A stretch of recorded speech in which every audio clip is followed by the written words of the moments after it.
Hello বন্ধুরা, welcome back to our channel.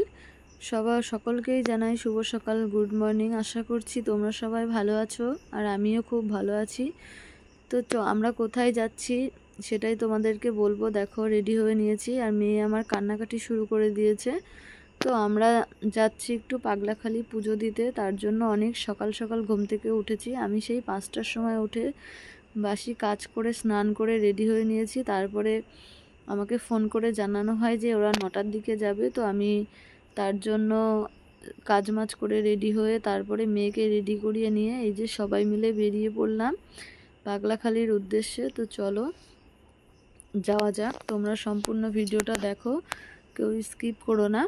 আমরা প্রথমে ভেবেছিলাম আমরা যাব মোটর সাইকেলে করে, আমি, বর আর মেয়ে, আর এদিকে মামা শ্বশুরের পরিবার, ভাই ছিল, বোন ছিল আর মামি ছিল। তো দুটো বাইকে করেই আমরা ভেবেছিলাম যাব। আমার বাবার বাড়ি পর্যন্ত সবাই মিলে বাইকেই এসছে। আমি ছিলাম বাবার বাড়িতে, আমি আর আমার মেয়ে। তো ওরা সবাই বাইকে করেই এসেছে, মানে পাগলাখালি যাব বলে। তো এত বৃষ্টি হচ্ছিল, তার জন্য আমরা বাইকটা ক্যান্সেল করে অটো করলাম। তো এটা আমার ছোটদা, তোমরা সবাই জানো কয়েকদিন আগেই বিয়ে হয়েছে। লাস্টে বাধ্য হয়ে ছোটদাকে ফোন করি। ছোটদা আবার লাইনের জন্য বেরিয়ে গিয়েছিল, তো আমরা অনেক রিকোয়েস্ট করলাম, তার জন্য ছোটদা আমাদেরকে নিয়ে এই যে পাগলাখালিতে যাচ্ছি। তো তোমরা বাইরের পরিবেশটা দেখো আর এনজয় করো। আর দেখো, এখানে ঝিরিঝিরি বৃষ্টি পড়ছে আর সবাই ছাতা মাথায় দিয়ে মাছ ধরতে বসে পড়েছে, কারণ এখানে অনেক বড় একটু সে কি বলবো ঝিল মতো ছিল, তার জন্য সবাই ওখানে মাছ ধরছিল। চলে এসেছি পুরো পাগলাখালির সামনে, এখানে অটো থেকে নামিয়ে দিল। তো এখন আমরা হেঁটে হেঁটে যাচ্ছি ভিতরে। এই যে মেয়েকে কোলে নিয়ে ছাতা মাথায় দিয়ে চললাম আমরা। তো আমি বাবার বাড়ি থেকে রেডি হয়ে এসেছি, তার জন্য সেরকমভাবে কোনো কিছু রেডি হতে পারিনি, যা ছিল তাই পরেই চলে এসেছি আর কি। এই যে যাচ্ছি এখন, ভিতরে ঢুকছি পাগলাখালির ভিতরে, আর আমার বেশ খুব ভালোই লাগছে। তো আজকে মেন পুজো দেওয়ার উদ্দেশ্য হচ্ছে আমার ভাইয়ের জন্মদিন আজকে, তার জন্য ভাই প্ল্যানটা করেছে যে চলো বৌদি সবাই মিলে গিয়ে পাগলাখালিতে পুজো দিয়ে আসি, আমার জন্মদিন আজকে, তার জন্য। তো ওই জন্য আবার আমরাও আর কিছু বলিনি, তো আমরাও চলে এসেছি। আমি কোনো দিন আসিনি পাগলাখালিতে, এই ফার্স্ট টাইম আসলাম। তো এখন এখানে সবাইকে একটু তিলক দিয়ে দিল, আর ভাই আগে চলে গিয়েছে, ভাইকে তিলক দেওয়া হয়নি, ভাই একটু পরে দেবে। তো এই যে আমার ক্যামেরাম্যান নতুন ক্যামেরা ধরছে, তার জন্য ও একটু আস্তে ধীরে ক্যামেরা ধরতে পারেনি, ও পুরো ঘুরিয়েই যাচ্ছে এদিক থেকে ওদিক, মানে স্পষ্ট কিছু বোঝাই যাচ্ছে না যে কি দেখাচ্ছে, কি ভালো কি মন্দ। ওর মানে ভিডিও করার চক্কর, ওকে বলেছি ভিডিও করতে, ও মানে পুরো ক্যামেরা ঘুরিয়েই যাচ্ছে, মানে একটু আস্তে আস্তে যে ঘোরাবে সেটা ও বুঝতে পারেনি। এই যে ভাই এখন তিলকটা পরে নিল।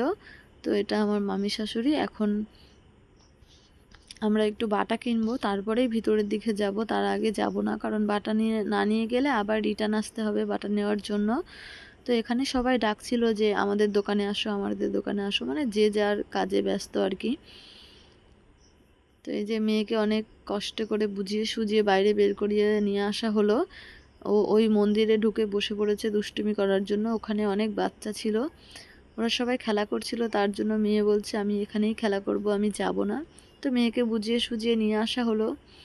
এই যে এখন বাটা নেব। এখানে অনেক রকমের বাটা আছে, যার যেটা পছন্দ সে সেটা নিতে পারে। তো আমরাও একটা নিয়ে নিলাম পছন্দ করে। তো চলো বাটা নেওয়ার পরে এই যে হয়ে গিয়েছে আমাদের বাটা নেওয়া। তো এতক্ষণ আমার মামি শাশুড়ি আমার ফোনটা ধরে দিচ্ছিল। তো তারপরে এই যে আমরা সবাই একে একে করে যাব ভিতরের দিকে। মেন মন্দিরটা এই যে, এটাই মেন মন্দির, এখানেই সবাই পুজো দেয়। তো ভিতরের দিকে ঢুকছি, প্রথমে ভাই ঢুকছে, তারপরে আমি আছি, সবাই আছে, আর মেয়ের পাপা আগে থেকেই ভিতরে ঢুকে গিয়েছে। ওরা ভিতরে ঢুকে দেখছিল যে কেমনভাবে সবাই পুজো দিচ্ছে। আর এত ভিড় ছিল বাইরে, এত বৃষ্টি পড়ছিল যে আর কোথাও যাওয়া হয়নি, শুধু পুজোটাই দিয়ে আমরা সবাই বাড়ি চলে এসেছিলাম। ভেবেছিলাম ওই বাসের ওদিকে একটা ব্রিজ আছে, ওইখানে যাব ঘুরতে, কিন্তু তা আর হয়নি, কারণ বৃষ্টির ভিতরে গেলে মেয়ে ভিজে যাবে, ঠান্ডা লেগে যাবে, সেই ভয়তেই আর কোথাও যাওয়া হয়নি। তো এই যে মেয়ে প্রথমে ঢুকেই শুরু করে দিয়েছে দুষ্টুমি।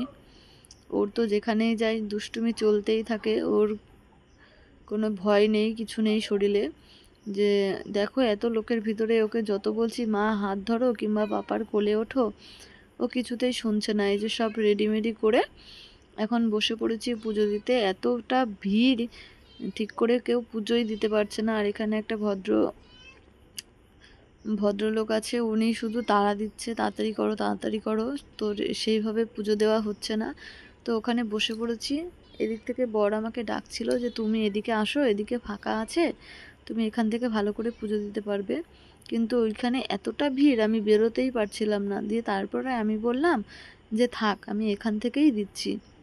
তারপরে এই যে মামি, আমি, ভাই সবাই মিলে বসে পড়েছি পুজো দিতে। প্রথমেই দিয়ে দিলাম একটা ধুতরা ফুল ছিল বাটার ভিতরে, 5 ফল ছিল, সেগুলোই একে একে দিয়ে দিলাম। তো আর এখানে একটা তাগা দিয়েছিল, ওই তাগাটা কি করতে হয় তো জানি না, ওই জন্য ত্রিশূলের মাথায় দিয়ে দিয়েছিলাম। তারপরে একে একে সব 5 ফলগুলো দিয়ে দিচ্ছি।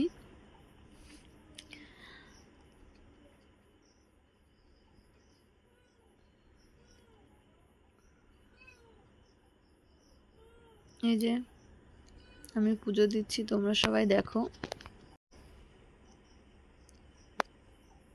আর এখানে কিছুটা প্রসাদ ছিল, আমি সেই প্রসাদগুলো ঠাকুরের ওখানে দিয়ে দিলাম। আর অল্প কিছু নিয়ে নেব বাড়ির জন্য, কারণ পুজো দিয়ে গেলে তো প্রসাদ নিয়ে যেতে হয়, তার জন্য। তো ওই জন্য অর্ধেকটা দিয়েছি আর অর্ধেকটা আমি বাড়ির জন্য প্রসাদ নিয়ে যাচ্ছি। এখানে এতটা ভিড়, ঠিক করে পুজোই দিতে পারছি না, নমস্কারও করা যাচ্ছে না, এত ভিড়, মানে ভীষণ ভিড়। সবাই গায়ের উপরে উঠে পড়ে দাঁড়িয়ে রয়েছে। এখানে কোনো লাইন নেই, কিছু নেই, যে যার মতো পুজো দেয়। ওই জন্য আরও বেশি সমস্যা হচ্ছিল। ফাইনালি ঠাকুরের মাথায় জলটা দিয়ে দিলাম। আর এখানে এত মূর্তি, আমাদের জলের পরিমাণটা অনেক কম হয়ে গিয়েছিল, আরও একটু বেশি আনলে ভালো হতো, তাহলে সব সব মানে সব ঠাকুরের অল্প অল্প করে দিতে পারতাম। তো কি আর করা যাবে বলো, প্রথমে এসেছি বুঝতে পারিনি। তো এরপরে যখন অন্য কোনো দিন আসবো তখন বেশি করে নিয়ে আসবো। এখন অল্প অল্প করেই দিয়ে নিলাম। এই যে পুজো করা শেষ, এখন নমস্কার করে নিচ্ছি। তো এখানে ওই যে টাকাটা দিয়েছিলাম সেটা আমি আবার নিয়ে নিয়েছিলাম, কেন জানি না নিয়েছিলাম। তো তারপরে এখান থেকে কেউ একজন আমাকে বলেছিল যে এটা নিতে নেই, এটা ওখানে রাখতে হয়। তো পরে আমি আবার ওই মাটির পাত্র তার টাকাটা ওখানেই রেখে দিয়েছিলাম। জানি না কেন এটা নিতে নেই, কি জানি না এই ব্যাপারে। তো এই দেখো আমি টাকাটা নিয়ে নিলাম, কিন্তু পরে এখান থেকে সবাই বলেছিল যে হচ্ছে এটা নিতে নেই, এটা রেখে দিতে হয়। তারপরে আমি রেখে দিয়েছিলাম, সেটা আমি বাড়ি আসার আগেই রেখে দিয়েছিলাম। এই যে পুজো দেওয়া শেষ। এই যে এই ভদ্রলোকটি খুব তাড়া দিচ্ছিল, পুজো দিতে দিচ্ছিল না। তো অনেক কষ্ট মষ্ট করে দেখো ভিড়টা ঠেলে আমরা বেরোলাম। এই দেখো এখানে কত গোপালের মূর্তি, এখানে অনেক অনেক গোপালের মূর্তি আছে। তো এই যে আমার মেয়ের এখন আবার বায়না হয়েছে যে তোমরা জল দিলে আমি কেন দিলাম না। তো আমার মেয়ে আবদারে মেয়ের পাপা পূরণ করছে, মেয়েকে কোলে নিয়ে তারপরে জলটা দিয়ে দিচ্ছে। কারণ মেয়ের আবদার বলে কথা, মেয়ের আবদার তো রাখতেই হবে। তো ও বলছে যে সবাই জল দিচ্ছে, আমি কেন দিচ্ছি না। দেখো ও বাঁ হাত দিয়ে দিচ্ছে, ওকে যত বলছি পাপা বাঁ হাত দিয়ে দিতে নেই, ডান হাত দিয়ে দাও, ও শুনছে না, ও ওর মতো আর কি। এই দেখো নেমে পড়েছে এখন, দিয়ে হাসছে, দেখেছো? কারণ ওর মনের আশাটা পূর্ণ হয়েছে, তো তার জন্য ও হাসছে। তো এখানে একটা কাণ্ড ঘটেছে, আমার যেই বুনুটা আছে ওই বুনুটা ভিডিও করার চক্করে ও পুজো দিতে পারেনি ঠিক করে, তার জন্য ও কান্নাকাটি শুরু করে দিয়েছে। তো লাস্টে আবার কি করেছি, আবার নতুন করে একটা বাটা কিনেছি, তারপরে ও পুজো দিয়েছে। তারপরে ও কান্না বন্ধ করেছে, কারণ ও সেই কান্না শুরু করে দিয়েছে যে আমাকে কেন পুজো দিতে দিলে না। ও ছোট মানুষ, সে বোঝে না, তার জন্য আর কি। তো আজকের ভিডিওটা এই পর্যন্তই, দেখা হবে পরের ভিডিও, টাটা।